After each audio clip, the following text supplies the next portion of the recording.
senhor presidente, mais uma vez, senador Benedito, revelar o meu procedimento ou a minha capacidade de não entender as coisas, senador Zé Medeiros. Eu sei que eu sou uma pessoa indouta, de raciocínio lento, eu não consigo fazer leitura rápida das coisas, eu tenho dificuldade de entender e de verbalizar.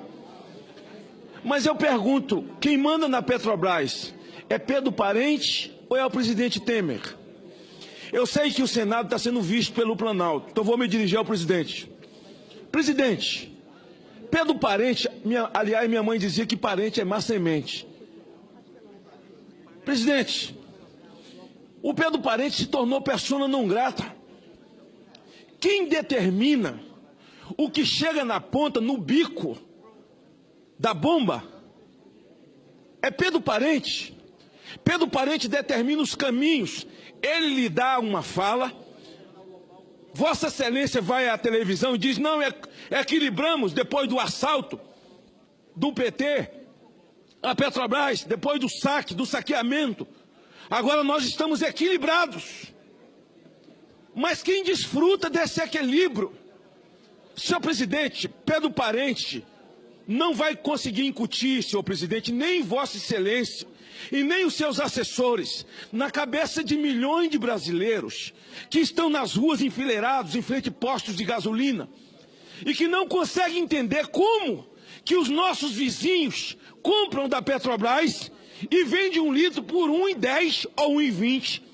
E a Petrobras é nossa. Nós batemos no peito feito um monte de otário, um monte de babaca. A Petrobras é nossa, mas o nosso litro é R$ 6. Senhor presidente, eu estava perguntando aqui ao líder do governo, senador Romero Jucá, que é um negociador de sequestro, porque ninguém consegue ser líder de um governo se não tiver essa característica. E eu pergunto a ele, quem manda em Pedro Parente ou Pedro Parente manda em alguém? É Pedro Parente que manda em Michel Temer ou Michel Temer manda em Pedro Parente? Há um aviso a se dar à nação.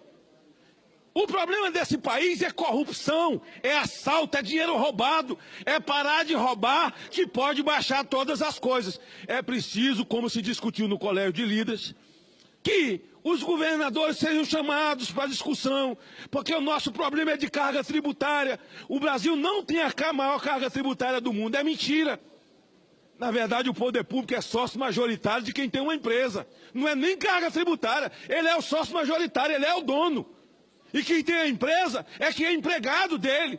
Mas veja, nessa questão que nós estamos discutindo, a questão dos combustíveis no Brasil, do gás de cozinha, não é mais caminhoneiro, é dona de casa, é hospital, é hotel, onde você tem que cozinhar, está faltando gás.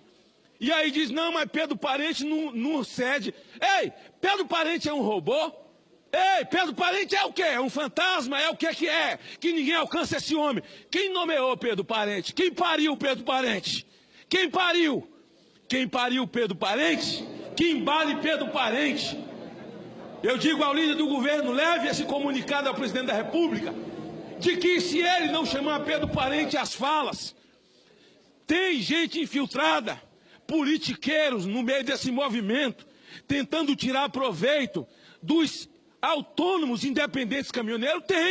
Tem gente vagabundo metido nisso? Tem, porque gente vagabundo tem em todo lugar, mas a maioria absoluta são de autônomos caminhoneiros que sofrem pelas estradas e cidadãos brasileiros que para ir para casa, para colocar gasolina no tanque, tem que pagar 5, 6 reais. Não tem nem gasolina para pagar 5, 6 reais. É o sujeito que usa o motosserra, é o sujeito que usa um motor, é uma coisa do campo, é o triturador, o cara não pode ligar. Senhor presidente, generalizou-se. Nós estamos vivendo um momento de anomalia profunda. Virou uma mula de 7 cabeças. Com quem o presidente tem que falar? Com Pedro Parente? Olha, quando o Dilma era presidente do conselho, ela mandou comprar para a Sardina aquela pantomima que nós todos conhecemos. Como? O presidente indicou o presidente do conselho? Indicou. Indicou Pedro Parente? Indicou. Então, quem pariu Matheus Quimbale, é preciso o presidente chamar ele às falas, se dizia o seguinte: se nós não votarmos a reforma da Previdência, o Brasil vai quebrar. Não votou e o Brasil não quebrou. Se baixar os preços, o Brasil vai quebrar. Mentira! Tem que parar com corrupção. Pode baixar os preços sim, que o Brasil não vai quebrar. E isso é responsabilidade do presidente da República.